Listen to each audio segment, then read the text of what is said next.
Hello hello दोस्त, हमने trip पे स्वागत करते देखिए हैं। दीदी, हमको काला कह रही हैं। हम काम कर रहे हैं तो काला नहीं रहेंगे तो गोरा रहेंगे।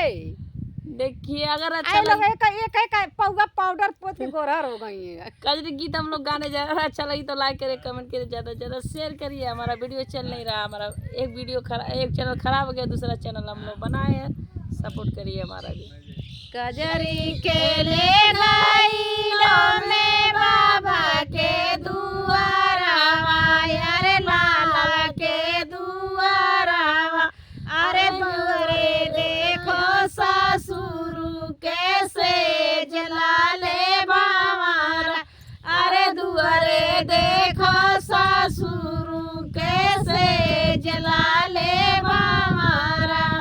तानी रे कैसे जिया हटाते हमारे ससुर, हटाते हमारे ससुर।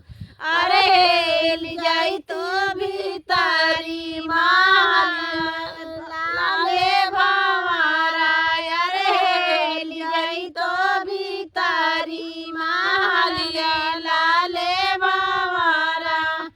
कजरी खेले से कैसे जिया हटाई मोरे पातोहिया, हटाई मोरे पातोहिया। अरे मोरे गोदे बाड़ी तोरे सास लाले भंवरा।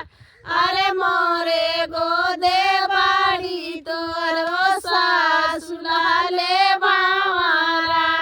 कजरी खेले गाइलो में बाबा भसरू के दुआरावा, अरे जेठऊ के दुआरावा।